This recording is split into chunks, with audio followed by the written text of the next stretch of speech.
Boss, Gorda, old town. Old town. Old. Gading town. Pina, gidam? Ayo, ha? Yeah, Philippines. Thank you. Manila. So, nasisira na yung mga ano, yung mga isame.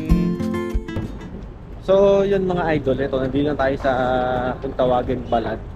Ayun, hindi namin sigurado kung ano, kung nasaan yung old town dito, pero kung mapapansin nyo, yan o, yung struktura ng mga building nila rito, mga tindahan, eh luma na rin talaga, no? Ayan o.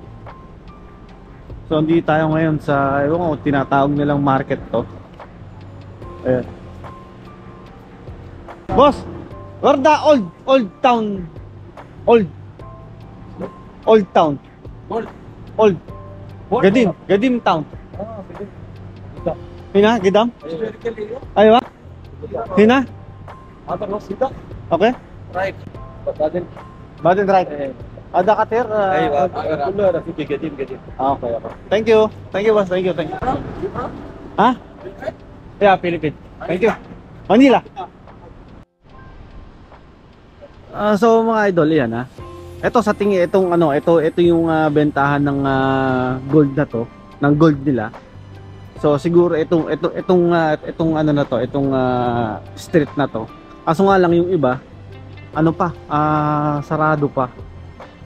So siguro mamaya pa mag-aano yan, mag-open yung mga yan. So tanungin natin kung saan yung ano, ano rito, old town. Boss, assalamualaikum. Why not the old town? Huh? Old town. Tamam. Old, Gadim. Ada historic. Hana. Hina, Gidam? Yes. Only this. Hina, bus. You go Straight, okay? Only this. Bus. Street. No. Bus. Sukran, boss. Thank you. So, dito sa old town Balad. Okay, karamihan ng mga makikita mong matindahan dito is ayan, puro mga spices, ganun. Ma'am no hada? La, basta may video. Basta may video, bas. Mapi mo sila? Hina, basta hina mo sila. Malis. So, boss, ada boss.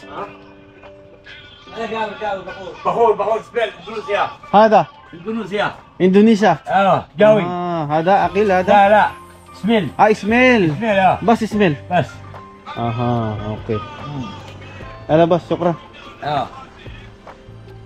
So yun, pinagbawalan tayong mag video kasi syempre kailangan natin respetuhin yung ano na lang yun, yung decision na lang yun. So mga idol, kung makikita nyo rito, yan o, luman-luma na yung mga yung mga bahay nila rito, yung mga struktura.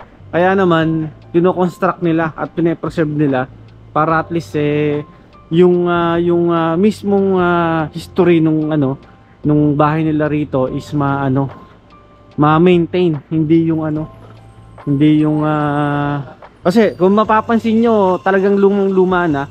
So may tendency na alam mo, maguho or may mga maaksidente, ganon. So yun.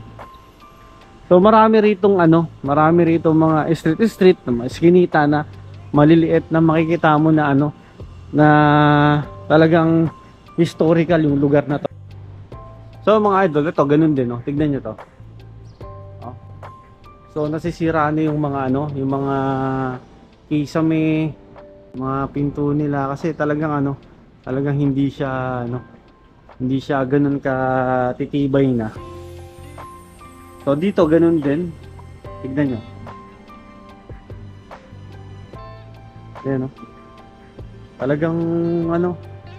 Talagang dapat nang i-construct. So dito mayroon ding mga bentahan ng mga rito, mga pabango. So yun. So dito mga idol, may kita nyo may mga bentahan ng bag, ganun. Tapos mga mga accessories din, meron din. So dito, yun, mga carpet, yan. Oh, meron din dito. Sa gitna nitong old town na Albalad na to. So mga idol, ito rin, kung mapapansin nyo, yan, oh. Oh, luma-luma na talaga rito. Tapos, itong building na to, nalocate lang siya dito lang sa gitna ng street na to. Is daanan ng mga daanan ng mga sasakyan dito. Ayan, oh. Ganun din dito.